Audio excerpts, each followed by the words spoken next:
The chime of the glass door echoed softly as Henry Thompson stepped into the dealership.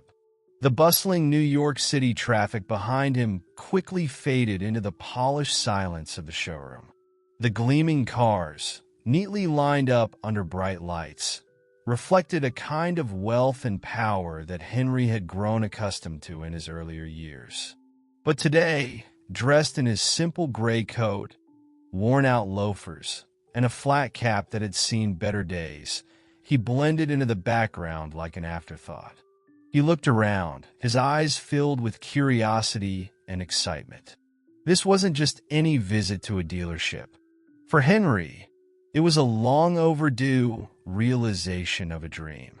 At 72 years old, after decades of hard work and living modestly, he finally decided to treat himself to the car he had always wanted. A young salesman, Mark, glanced up briefly from his phone before returning his attention to the screen. Near the corner of the showroom, Susan, another salesperson, leaned casually against a desk, chatting with a coworker. Neither of them moved. Neither of them greeted him. Henry cleared his throat and walked toward Mark, who was now tapping his phone rapidly, seemingly engrossed in something far more important than a potential customer.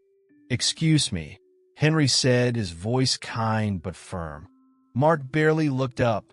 His smile was polite, but his tone carried a thin veneer of dismissal. "Hi there. Just browsing." Henry hesitated.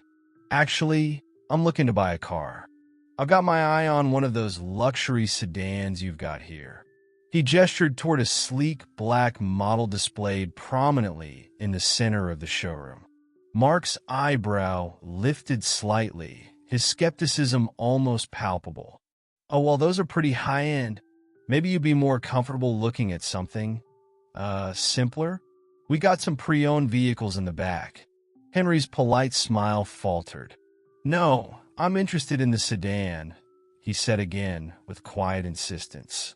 Mark shrugged, clearly uninterested. "Sure thing. I'll let someone know you're here."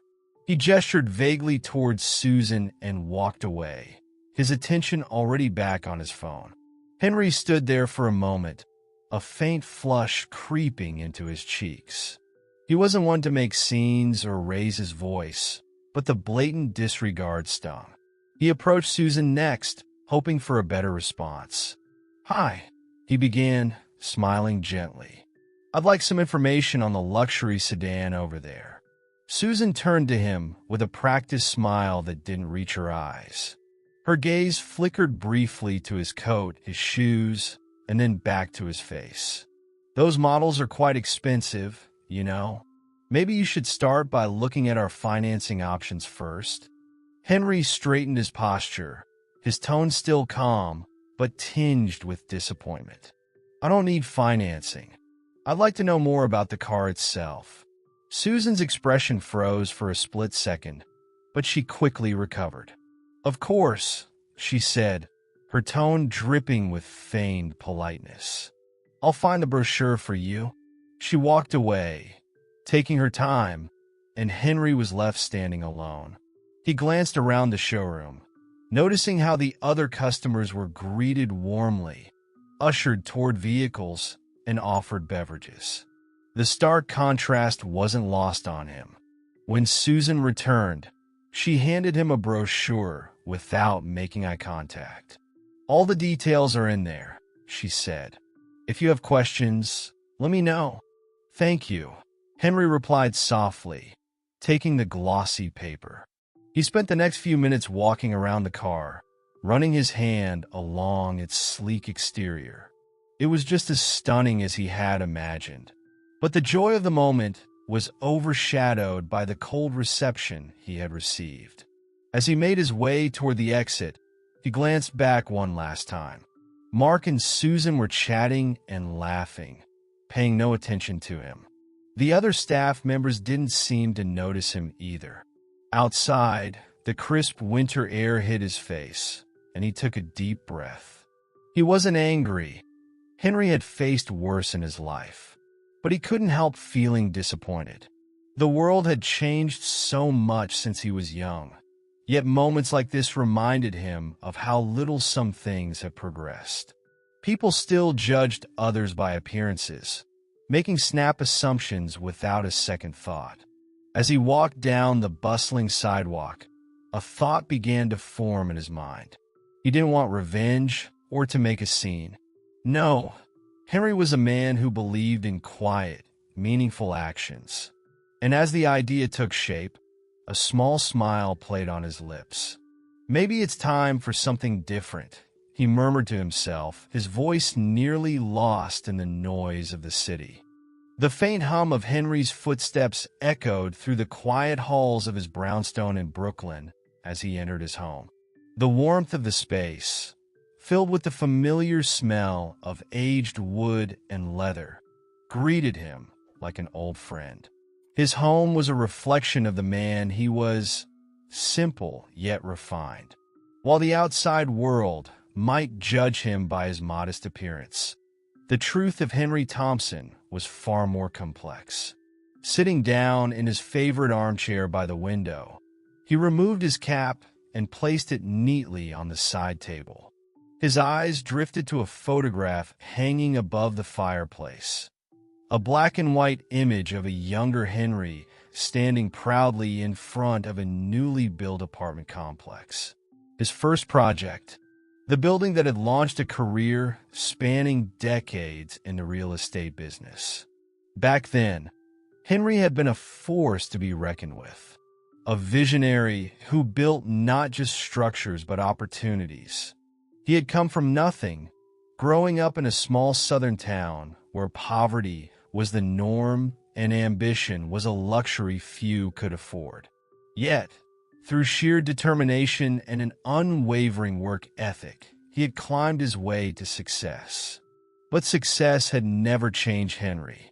Even at the height of his career, he had remained grounded, preferring substance over flash. While his peers flaunted designer suits and extravagant lifestyles, Henry found comfort in understated elegance.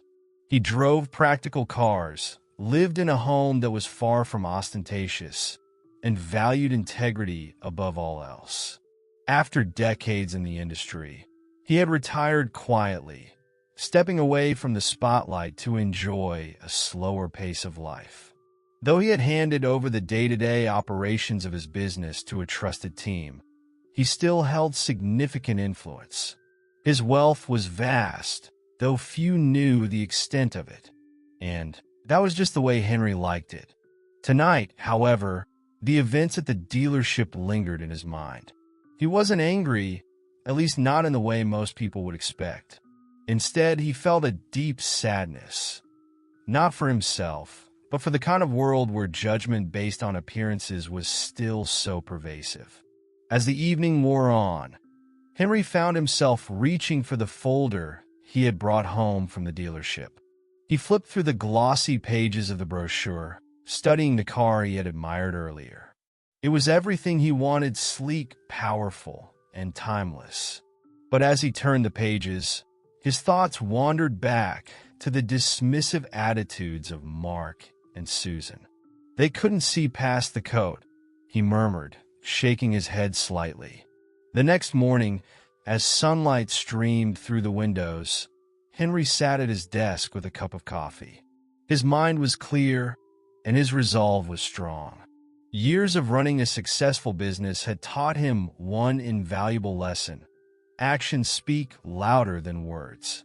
If he wanted to address what had happened at the dealership, he needed to do it in a way that would leave a lasting impression, not out of spite, but as a lesson in respect and humility. Henry logged into his computer and began researching the dealership. It didn't take long to uncover some telling details. The business was family-owned, but had fallen on hard times in recent years. Financial troubles had forced the current owner, David Klein, to put the dealership up for sale discreetly. A small smile crept onto Henry's face as he leaned back in his chair. "Well, isn't that interesting?" he said aloud. He reached for his phone and dialed a familiar number. On the other end, Michael Carter, his longtime attorney, answered. "Henry, good to hear from you. What can I do for you?" "I've got a proposition for you," Henry replied, his tone calm yet purposeful. "There's a dealership I'd like to buy. I'll send you the details, but I want this handled quietly. No press, no unnecessary attention. Can you make it happen?" Michael chuckled. "You got me curious, but you know I'll get it done. Send me the info, and I'll start the process." By the time the call ended, Henry felt a sense of calm settle over him. He wasn't a man who sought revenge, but he believed in accountability. The dealership wasn't just an opportunity to address what had happened to him. It was a chance to create something better. A business where every customer, regardless of their appearance or background, was treated with dignity and respect.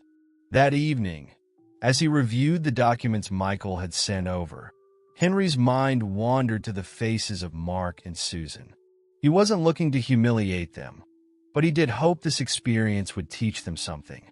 After all, he had spent a lifetime building his success not by tearing others down, but by lifting them up. The next step was clear. Tomorrow, Henry would visit the dealership again. But this time, he wouldn't just be another customer. He would be the man holding the future of the business in his hands. The next morning, Henry dressed with deliberate care. He chose a crisp white button-down shirt, a navy blazer, and freshly polished shoes. While he didn't believe in flaunting wealth, today called for a touch of presence. He didn't want to be overlooked again, not because he craved attention, but because he wanted to ensure his message landed with clarity. As he stood in front of the mirror, adjusting his blazer, Henry paused for a moment. His reflection stared back at him, a man seasoned by life's triumphs and trials. There was no bitterness in his eyes, only determination. This wasn't about proving his worth. It was about challenging the assumptions people so often made based on surface-level observations. By the time Henry arrived at the dealership, the mid-morning sun was high, casting long shadows over the sleek cars parked in neat rows. He walked through the glass doors, his head held high, and this time, he noticed a subtle change in the air. Susan was the first to spot him. Her eyes widened slightly, but she quickly masked her surprise with a tight-lipped smile. "Good morning, sir. Welcome back," she said, her voice overly polite, as though compensating for their last interaction. Henry nodded but said nothing. He simply walked past her and toward Mark, who was leaning against a desk, scrolling through his phone. The young man looked up, his casual demeanor faltering for a split second before he straightened his posture. "Mr. Thompson," Mark said, forcing a smile, "did you have a chance to think about the car you were interested in yesterday?" Henry tilted his head slightly, letting the silence stretch just long enough to make Mark shift uncomfortably. "I did," he said finally, his voice measured. "But I'm not here to talk about the car today." Mark blinked, clearly caught off guard. "Oh, then how can I help you?" Before Henry could respond, a new figure emerged from an office at the back of the dealership. David Klein, the owner, stepped forward, his hand extended in greeting.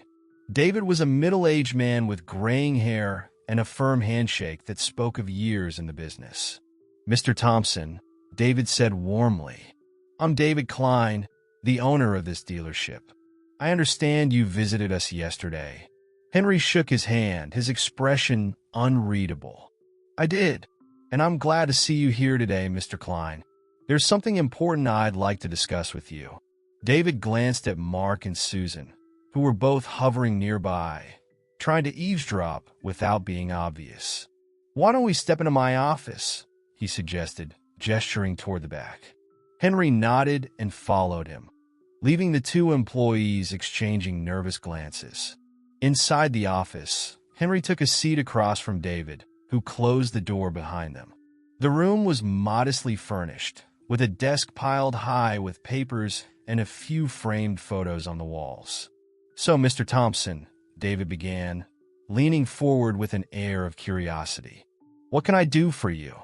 Henry placed his hands on the armrests of his chair, his posture relaxed but commanding. "I'll get straight to the point, Mr. Klein. I know this dealership is up for sale, and I'd like to purchase it." David's eyebrows shot up in surprise. "Well, I wasn't expecting that," he admitted, leaning back in his chair. "I've had a few interested parties, but none have been as direct as you. May I ask what brought you to this decision?" Henry's eyes met David's, unwavering. "Let's just say I had an experience here yesterday that highlighted an opportunity. I believe this business has potential, but it needs a fresh approach, one that prioritizes respect and fairness above all else." David studied him for a moment, his expression thoughtful. "I see. Well, I won't lie to you, Mr. Thompson. The dealership has been struggling. It's part of why I'm selling. But if you're serious about this, I'm open to negotiating terms." Henry nodded. "I'm very serious. My attorney has already begun the process of reviewing the necessary documents. I'd like to move quickly on this." David extended his hand again, a hint of a smile playing on his lips. "In that case, I look forward to working with you, Mr. Thompson." The handshake sealed the deal in principle, though Henry knew the paperwork would take a few days to finalize. As he left the office and walked back through the showroom, he caught a glimpse of Mark and Susan watching him from a distance. He offered them a polite nod, his face betraying none of the plans already set in motion. For Henry, the wheels were now in motion. He wasn't just purchasing a business, he was setting the stage for a lesson in humility and the beginning of a new chapter for the dealership. Over the next few days, the dealership hummed with its usual rhythm of business, oblivious to the monumental shift that was quietly unfolding. Susan and Mark went about their work as usual, though an uneasy tension hung in the air. They couldn't shake the memory of Henry's quiet confidence during his return visit. "Do you think he's serious?" Susan whispered to Mark one afternoon as they stood by the coffee machine. Mark shrugged, feigning nonchalance. "Who knows? Maybe he's just bluffing. Old man probably wants to prove a point." Susan frowned, her unease growing. "He didn't look like he was bluffing to me." Meanwhile, in a corner office at a downtown law firm, Henry sat across from his attorney, reviewing the final details of the dealership's purchase agreement. The papers were ready, and all that remained was a signature. "You're sure about this, Mr. Thompson?" the lawyer asked, sliding the documents across the desk. Henry smiled faintly. "I've never been more sure of anything. Let's make it official." With a steady hand, he signed his name on the dotted line. The dealership was now his. The next morning, Henry walked into the dealership once again, this time accompanied by a few key people, a consultant he had hired to assist with the transition and a public relations manager to handle the announcement. The atmosphere shifted the moment Henry stepped inside. Susan and Mark looked up from their desks, their faces registering shock as they noticed the group entering together. "Good morning," Henry said with a polite nod. "Could you let Mr. Klein know I'm here?" Susan blinked, struggling to process the scene before her. Sure. One moment." She hurried off toward the back office, her heels clicking nervously against the tile floor. Mark approached Henry cautiously, his bravado noticeably absent. "So, what's going on?" he asked, glancing at the unfamiliar faces standing beside Henry. "You'll find out soon enough," Henry replied, his tone neutral but firm. A few minutes later, David Klein emerged from his office, his expression a mix of curiosity and anticipation. He greeted Henry with a warm handshake, though his demeanor suggested he already knew what was about to happen. "Shall we?" David asked, gesturing toward the showroom floor where the employees had begun to gather, curious about the commotion. Henry nodded and stepped forward, his presence commanding attention.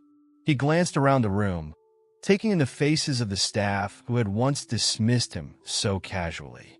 "Good morning, everyone," Henry began, his voice calm but steady. "I wanted to take a moment to introduce myself. My name is Henry Thompson, and as of today, I am the new owner of this dealership. A ripple of surprise swept through the room. Susan's eyes widened, and Mark's jaw dropped slightly, his face turning an interesting shade of red. "I understand that this might come as a shock to some of you," Henry continued, addressing the group. "But I want to assure you that I am committed to the success of this business and to creating an environment where every customer and employee is treated with respect and dignity." He paused, letting his words sink in before turning to David Klein. "I'd like to thank Mr. Klein for his years of dedication to this dealership. His leadership has laid the foundation for what I hope will be a new chapter of growth and excellence."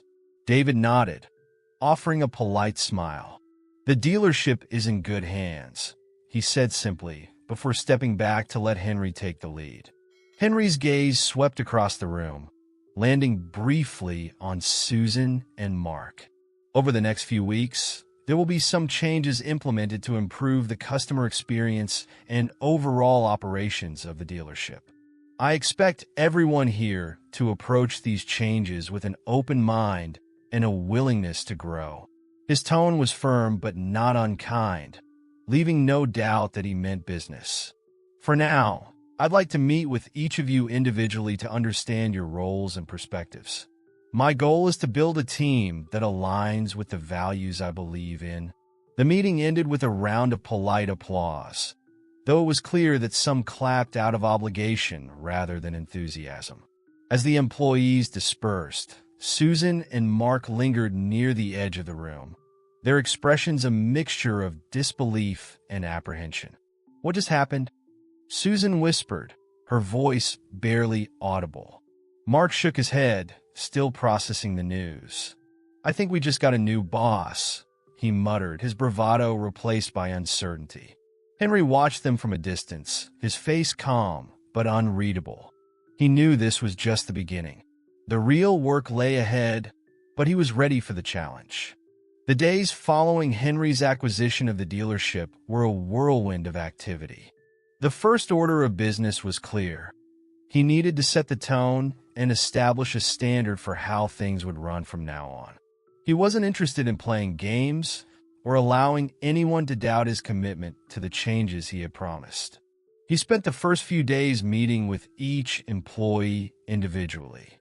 Some were hesitant, unsure of what the new ownership meant for their future. Others were more optimistic, eager for a fresh start. However, it wasn't long before Henry's reputation for no-nonsense leadership began to spread throughout the dealership. Susan and Mark had remained tight-lipped about the situation, but it was clear they were struggling to find their footing. Neither of them had expected Henry to take such swift action. Both had assumed that he was just another elderly man with too much time and too many ideas, but the reality was different. Susan, in particular, found herself rattled.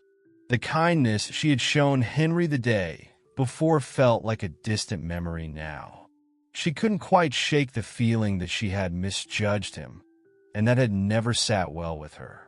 One afternoon, while Henry was in the office, Susan approached him with hesitation.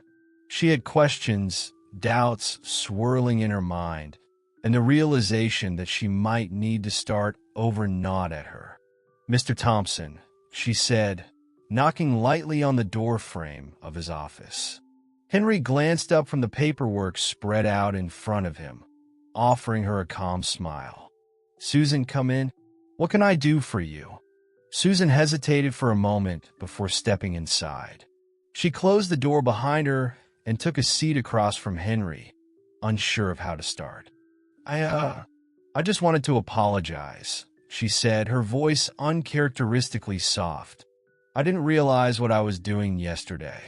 The way I treated you, it was wrong." Henry studied her for a moment, his expression neutral. He'd expected this conversation, but it didn't make it any less important. "Apologies are a good start," he said slowly, folding his hands in front of him. "But I need to know that you're genuinely committed to the changes I'm bringing to this place." Susan nodded, her eyes sincere. "I am. I know I made a mistake. I've been here for years and I've gotten comfortable, maybe too comfortable, but I want to be part of what you're building here." Henry smiled faintly, appreciating her honesty. "That's what I want to hear, Susan. I'm not asking for blind loyalty, but I do expect integrity and a willingness to learn. I believe in second chances, but I also believe in accountability." Susan's shoulders relaxed slightly, a weight lifting off her chest. She knew she had work to do, but hearing those words from Henry gave her a sense of clarity. "I'll prove it to you," she promised.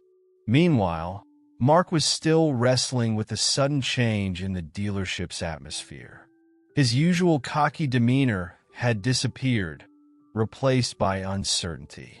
The power dynamic had shifted, and he could feel it in every interaction. Mark hadn't received the same level of personal attention as Susan had, but he wasn't blind to the fact that things were different now. The dealership was no longer the same old place. The management was tight, and there were expectations hanging in the air like a thick fog. One afternoon, as Henry passed through the showroom, Mark approached him.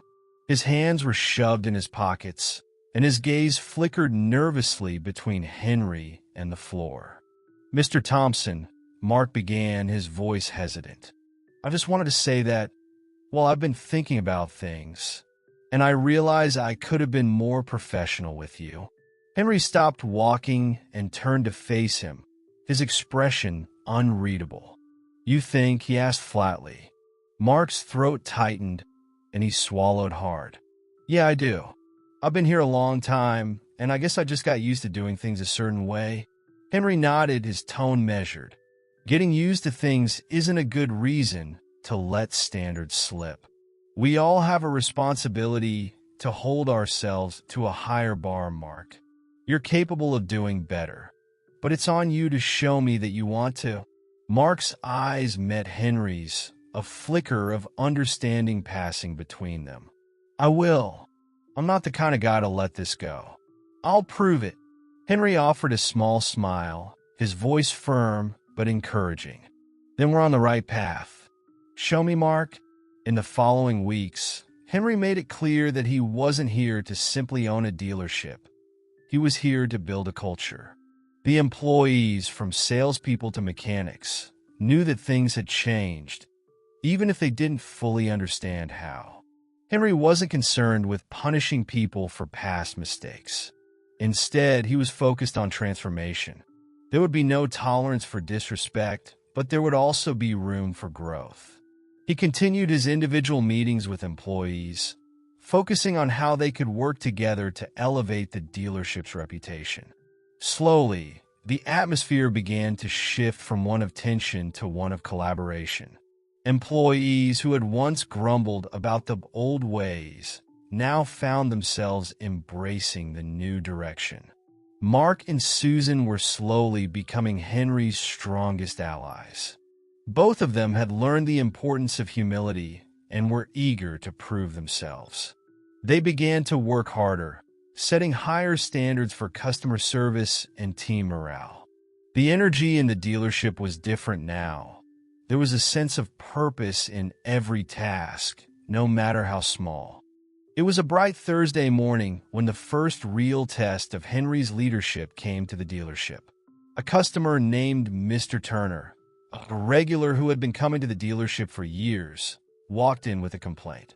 His face was red and his voice was loud, making it clear that he wasn't happy. "I've been waiting for over an hour for someone to help me," Mr. Turner fumed, slamming his hand on the counter where Susan was standing. "This is ridiculous. You're treating me like I don't matter." Susan froze for a moment, the anger in Mr. Turner's voice stirring up a mix of frustration and uncertainty. She had dealt with difficult customers before, but this was different. This man had been coming to the dealership for years, and he was clearly upset. Henry, who had been walking through the showroom, immediately noticed the commotion. His eyes scanned the scene, taking in Susan's discomfort and Mr. Turner's growing irritation. Without a word, he walked toward them, his presence cutting through the tension in the air. "Mr. Turner," Henry said calmly, his voice low but firm. "What seems to be the issue?" Mr. Turner's angry eyes shifted to Henry. He was taken aback by the calm confidence Henry exuded. "I've been waiting for service. No one seems to care around here." Henry nodded, his demeanor unshaken. "I'm sorry to hear that, Mr. Turner. That's not the experience we aim to provide. Let's see how we can make things right." Henry turned to Susan, his eyes meeting hers for a brief moment. "Please go ahead and take care of Mr. Turner's needs." Susan, feeling a mix of relief and anxiety, nodded. "Of course, Mr. Turner. I'm so sorry for the delay. Let me assist you right away." She turned to get the paperwork needed to resolve the issue, but Henry didn't walk away. Instead, he stood there, silently observing, as Susan worked to help the irate customer. Mr. Turner, noticing the shift in atmosphere, grew quieter. He looked at Henry, his anger beginning to cool. "You're new here, right?" he asked, his voice softer. Henry smiled. "That's right, but I'm not new to the importance of customer satisfaction." He paused, letting the words settle in. "I'm not here to make excuses. We've fallen short, and I'll make sure that's corrected." Susan took Mr. Turner's complaint seriously, quickly getting the paperwork in order and offering him a generous discount on his next service. Within minutes, the situation had gone from tense to resolved. Mr. Turner left the dealership with a sincere apology from Susan and a newfound respect for Henry's approach. As Henry walked back to his office, Mark approached him, his eyes wide. "That was impressive," he said, his voice full of admiration. Henry gave him a small smile. "It wasn't about being impressive. It was about setting a standard.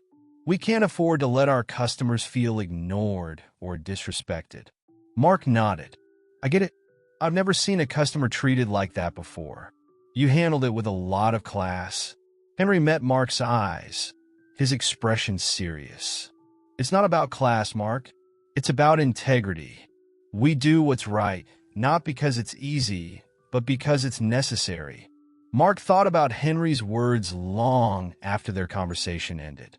It was clear that Henry was more than just the owner of a dealership. He was a leader who understood the value of respect, not just from customers, but also from the people who worked for him. The next day, as the team gathered for their morning briefing, Henry addressed them with a renewed sense of purpose. "Yesterday was a reminder of something important," he began, looking around at the faces of his team. "It's easy to forget how quickly things can go wrong when we take our customers for granted. But that's not the standard I expect here." He paused, letting his words sink in. "I want everyone to be accountable, not just for the big things, but for the small moments that make a difference. We're in the business of trust. When our customers trust us, we succeed. But we need to earn that trust every day." Susan, sitting near the back of the room, felt a shift inside her. She had always been good at her job, but hearing Henry's words inspired something new in her. She wasn't just a sales associate anymore. She was part of a team that had a bigger mission. Mark, too, felt a change within him. He had always thought of his job as just a way to make a living, but now he saw it as a way to be part of something that truly mattered. As the weeks passed, Henry's influence continued to reshape the dealership. Susan, Mark, and the rest of the team began to follow his lead, putting the customer experience first and taking pride in their work. The atmosphere was more positive, and the dealership's reputation improved as word of their new commitment to excellence spread. However, not everyone was happy with the changes. There were still employees who resisted, unwilling to adapt to the new standards. Henry knew that this was inevitable, but he was ready to deal with it. One morning, after a meeting with a dissatisfied employee who had been underperforming, Henry called Susan and Mark into his office. "We've got a problem," he said, his tone serious. "Some of the staff aren't following the new direction. It's time to make some tough decisions." Susan and Mark exchanged a glance. They both knew what Henry was implying. "What do you want us to do?" Mark asked, his voice steady. Henry looked at both of them. It's simple. If people can't meet the new standards, they can't be part of this team. It was a harsh reality, but one that Henry was prepared to face. His vision for the dealership was non-negotiable, and he wasn't about to let anyone stand in the way of the culture he was building. As the days went on, the tension in the dealership grew. It was no secret that some employees were struggling to adjust to the new way of doing things. While many embraced Henry's leadership and the customer-first mentality, a few were resistant. They had been accustomed to a laid-back, almost apathetic approach to their jobs, and now they were expected to put in more effort to treat every customer like they were the most important person in the room. Henry knew that this wasn't something that could be ignored for long. He had given them time, coaching, and every opportunity to meet the new expectations, but now he was at a crossroads. It was time to make decisions, tough decisions, and he wasn't going to back down. Susan could feel the weight of the situation as she sat at her desk, answering emails and making phone calls. She knew that Henry had been meeting with employees behind closed doors, and the atmosphere at the dealership had shifted. There was a quiet undercurrent of unease, a sense that things were about to change, perhaps forever. Mark, who had always been a steady presence on the team, was struggling with the same uncertainty. He had seen how hard Henry had worked to transform the dealership, and he respected the changes he had made. But he couldn't shake the feeling that some people he had worked with for years, might not be able to make the cut. I think we're going to lose some people, Mark said one afternoon as they shared a quiet moment in the break room. I don't know if they'll be able to handle it. Susan sighed, leaning back in her chair.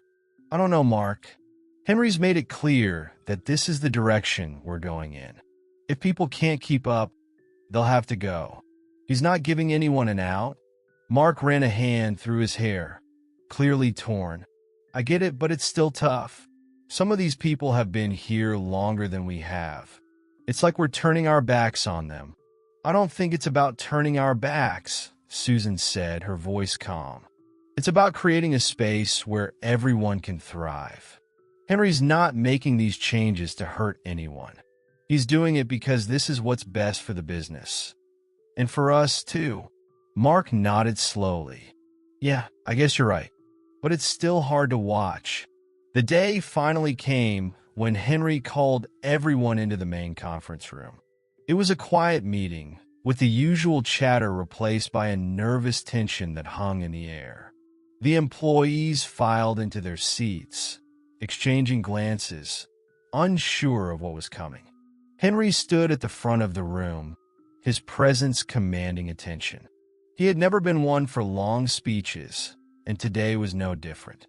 He wasted no time. I want to thank you all for your hard work in the last few months, he began, his voice steady. We've come a long way together, and I appreciate all the efforts that each of you has put into making this dealership the best it can be. There were murmurs of agreement from the staff, but Henry's gaze didn't waver. His eyes scanned the room, taking in the faces of those who had been with the company for years, some who had been resistant to change, and others who had embraced it wholeheartedly. But, Henry continued, I've been very clear about the standards we are setting here. Some of you have met those standards, and I commend you for it. But there are others who haven't. And while I'm all for second chances, I also have to be honest about where we are. We need everyone on board for this to work. He paused, letting his words sink in. The room was silent now, every person hanging on his every word. I've had conversations with some of you over the last few days, he said, and after careful consideration, I've made the decision to let a few people go. It's not easy, but it's necessary. There was an uncomfortable shift in the room, and several employees exchanged glances. Some seemed relieved, while others appeared nervous, their future at the dealership uncertain. Henry looked at Susan and Mark, giving them a small nod. I know this isn't easy for anyone, but this is the direction we're moving in. I trust that you'll continue to uphold the standards we've set, and that we'll all grow together." Susan met Mark's eyes from across the room. She could see the weight of the situation on his face, but there was also a sense of determination in him. He understood the importance of the decision, even if it wasn't easy. They all did. After the meeting, Henry called Susan and Mark into his office. The atmosphere was heavy, and they both knew what was coming. "Susan, Mark," Henry began, his voice low, "I know this hasn't been easy for either of you. You've both done well under pressure, and I appreciate your commitment to this vision." Mark nodded. "It's just hard to see some people go, you know? They were here before us." "I know it's tough," Henry said, "but I've made these decisions with the long-term success of the dealership in mind. We're building something here, something that's going to outlast us all. But we need the right people to help us get there." Susan spoke up, her voice steady. "I understand, Henry. It's just hard to let go of people we've worked with." Henry nodded, his expression understanding. "I know, Susan, but sometimes letting go is part of the process. It's how we grow." Mark gave a small, rueful smile. "It's just like you said at the beginning, Henry, this is about integrity. If people can't live up to the standards we've set, they can't be here. It's tough, but it's necessary." Henry smiled at Mark's words, a sense of pride in his eyes. "Exactly. And I know that both of you will continue to help make this place better. You're both leaders in your own right." As the days passed, the remaining employees began to adjust to the changes. The dealership's atmosphere became more cohesive, the team more united in their commitment to excellence. There was still some discomfort in the air, but it was clear that Henry's vision was taking shape. And for the first time in a long time, Susan and Mark both felt like they were part of something bigger than themselves. They were no longer just employees. They were part of a team that had been given the chance to rebuild and thrive under new leadership. As the weeks turned into months, the changes Henry had implemented at the dealership continued to take root. The old ways of doing business, the casual neglect, the apathy toward customers, all seemed like distant memories now. The atmosphere had transformed into one of professionalism, respect, and most importantly, integrity. Henry had created a place where both employees and customers felt valued. The employees who had been let go were long gone, but their departure had left a significant mark on the dealership. Some customers still spoke of the old days when they'd been treated poorly, but Henry had worked hard to prove that the dealership was a different place now. His leadership had inspired the remaining staff to step up, to take pride in their work and in the reputation they were building. Susan had become one of Henry's strongest allies. Her role in the transition had been crucial, and she had gained the respect of the entire staff. She was the calm in the storm, the one who kept the operations running smoothly while Henry focused on the big picture. Together, they had built something special. One afternoon, Henry sat in his office, reviewing reports and making notes on his tablet.